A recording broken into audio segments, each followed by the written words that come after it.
Hello, lambs to the slaughter. Now, I'm supposed to be the MC tonight, and I've never been an MC, so I'm well out of my comfort zone. So I'm wearing a very big nappy. As you know, tonight we're here on behalf of Bare Facts, the Glasgow Human Rights Group, and any money we raise are going to Scottish Action for Refugees and Social Bite. And I know you'll agree that they're both very, very worthy causes indeed. Yes.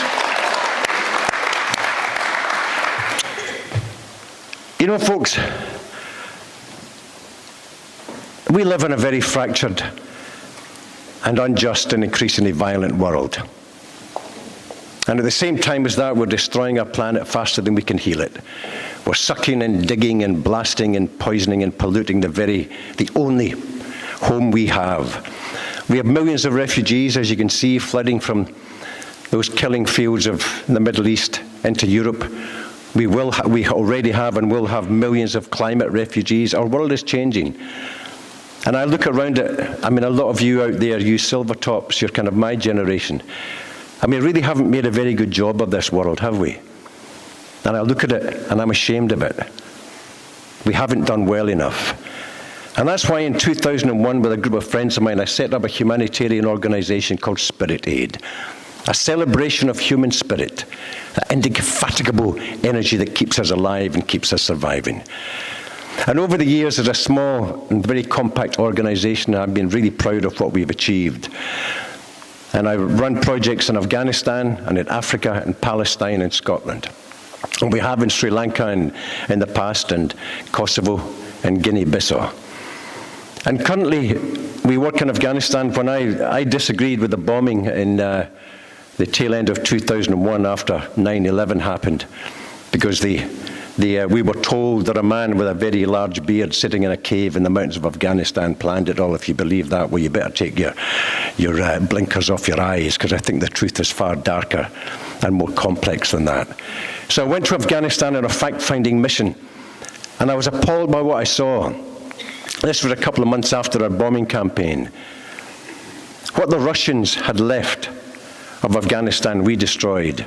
Roads and bridges and tunnels and schools and homes and farmlands and vineyards. And they destroyed people's lives. We dropped death from the skies. And I went there into the north to a place called Nakharin, where they'd had an earthquake, and I thought, bless them, after 20-odd years of war and 7 years of drought, they have an earthquake.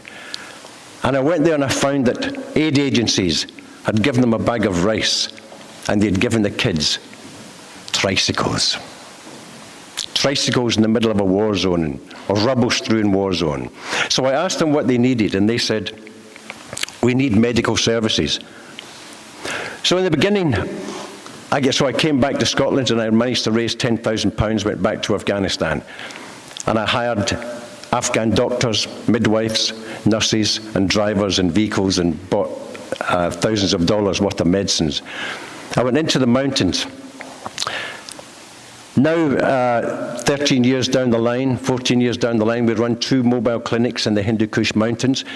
We look after 45 isolated mountain communities who hadn't seen, by the time I got there, hadn't seen a doctor in 20 years. 2 out of every 5 kids are dead by their 5th birthday. Life expectancy is 45 years for a woman, 44 for a man. It's the poorest country in the world outside of Africa, and we've been bombing the hell out of it since 2001. So our mobile clinics are vital. We look after people in refugee camps, women's groups, prisons, people who would not normally access medical services. We also run a small school for 24 kids, and we give them extracurricular activities of their choice in maths and English and science and IT. And they're a really, truly hospitable people. They're wonderful and welcoming, and their hospitality is beyond belief, and their sense of humor is wicked. When I have to go into the mountains and negotiate with the area commanders and the mullahs and the heads of the communities, and they're sitting there with their guns and their bullets around their neck and all the rest of it. And I try and speak a little bit of Dari, which is the language, and my interpreters are teenage boys. because the older generation can't speak English, they speak Russian because of the 20-year Russian occupation. So at the end of these highly difficult meetings, and saying, oh, look, I want to bring in my medical teams, what conditions will you lay down for us, and all the rest of it. And at the end of it, now the Dari word for thank you is tashakor. So at the end of each meeting, I would stand up and I would say, tashakor, tashakor. And they would all fall about laughing. These big, burly Afghan mountain men. So every time we finished, I would call my interpreters aside and say, guys, what am I doing wrong? And they said, no, Mr. David, there's nothing wrong, blah, blah, blah. So this went on several times. Every time I had meetings with these mountain men, I would say tashakor, and they would collapse in heaps of laughter. So eventually, after this had gone on for a while, I said, look, guys, you really have to tell me the truth. I'm doing something wrong here. And they said, well, Mr. David, there are two meanings to tashakor, depending on the inflection. One way means thank you. The other way means you've got a deep arse. Now, because of the highly repressed sexual nature of Afghanistan and its customs, there's a lot of bisexuality goes on. So, of course, I'm surrounded by mountain men, and I'm going, you've got a deep arse, you've got a really deep arse. I can't wait to come back again, thank you very much. Talking about stitch up the white man.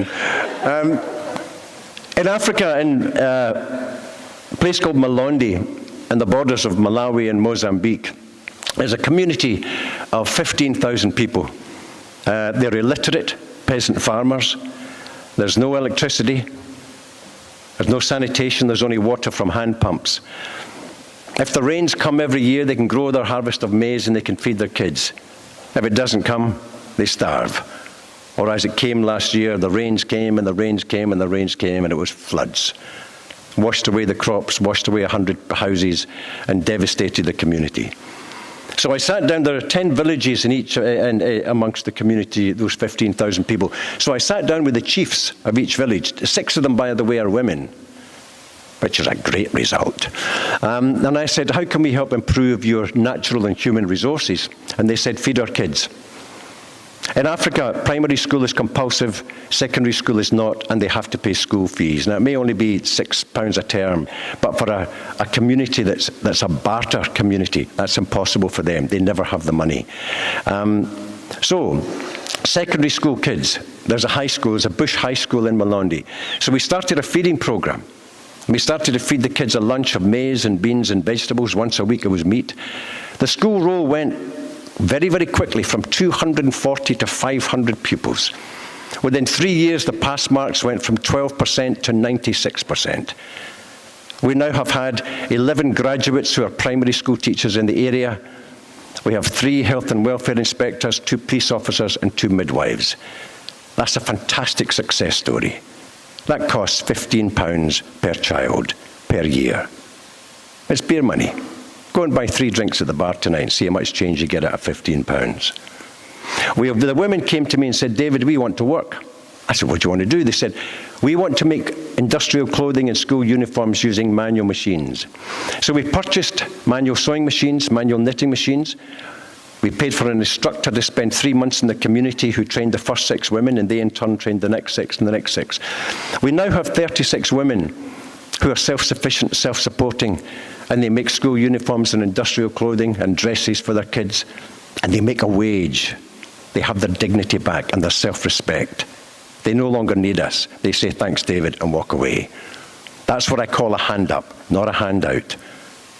I don't call Spirit Aid a charity. I don't believe in charity. We're trying to help people build their own lives with a little help from us. We have 7 preschool nurseries in 7 of the 10 villages. We will eventually have 10. Each one has 100 to 150 kids in each one that gets a bowl of porridge and a preschool education of arithmetic, English, Chichewa, their natural language, and the songs and dances of their culture.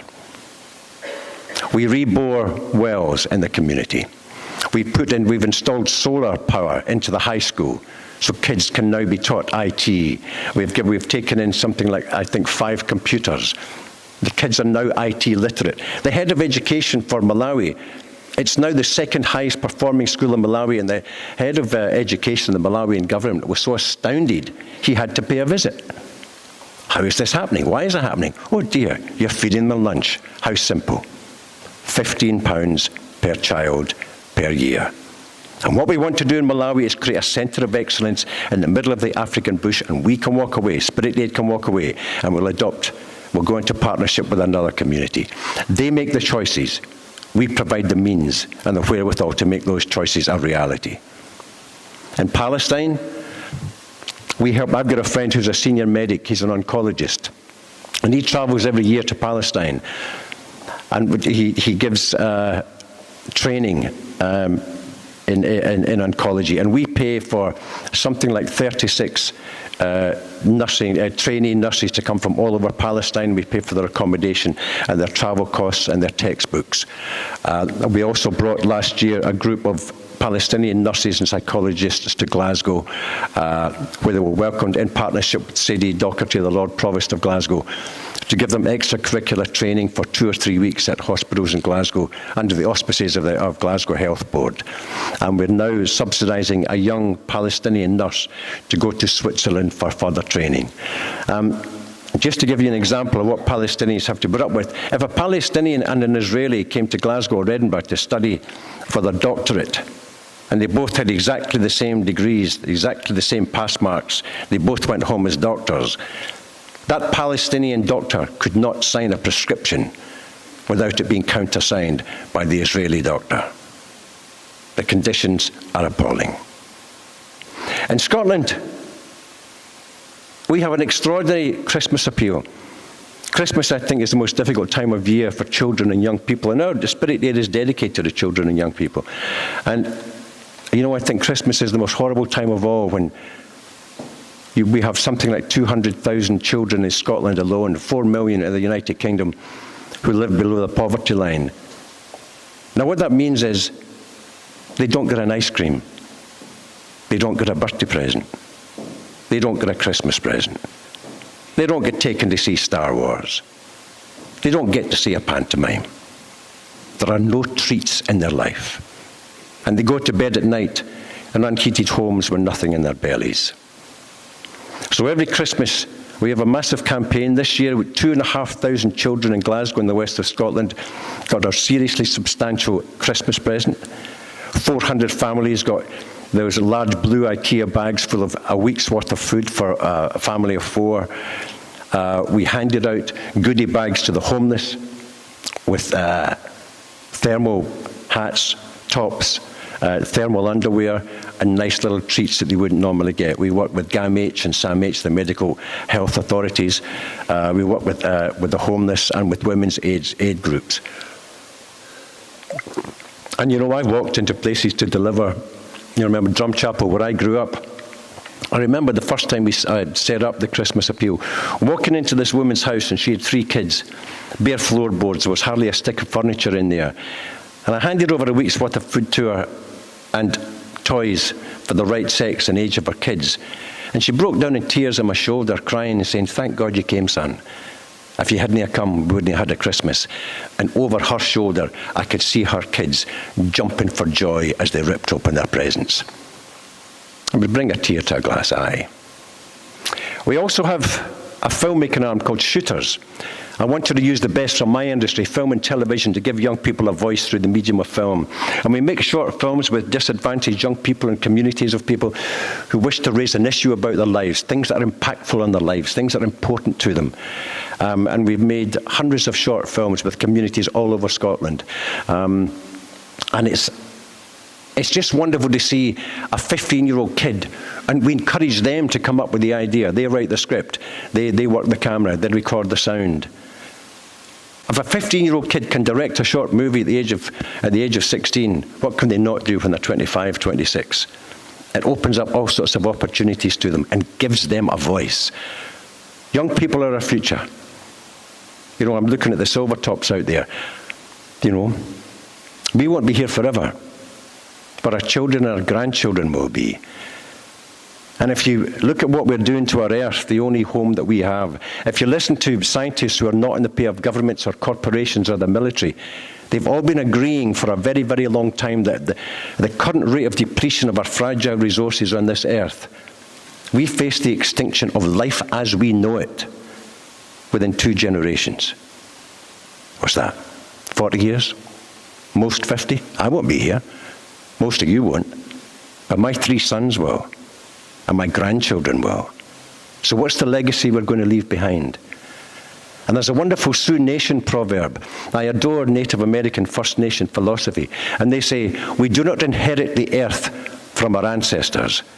We borrow it from our children. I think that's one of the most deeply profound statements I've ever read in my life, and it changed my life profoundly. So if I'm on my deathbed and handing back the planet to my 3 sons, what do I say? Sorry guys, it's a pile of shite. I was too busy watching X Factor. Too busy watching Great British Bake Off or Strictly Come Dancing. It's vitally, vitally important that every single one of us takes responsibility as a global citizen to make this world better. And it can be done. You know, the great American anthropologist Margaret Mead once said, never doubt that a small group of committed individuals can change the world. In fact, nothing else ever has. That's why I applaud what Bare Facts are trying to do, bring the issue of human rights and all those relevant issues to bear. We cannot sit on our asses and do nothing. We have to be proactive. It's our world, and it belongs to our children. Ladies and gentlemen, that's the heavy bit over with.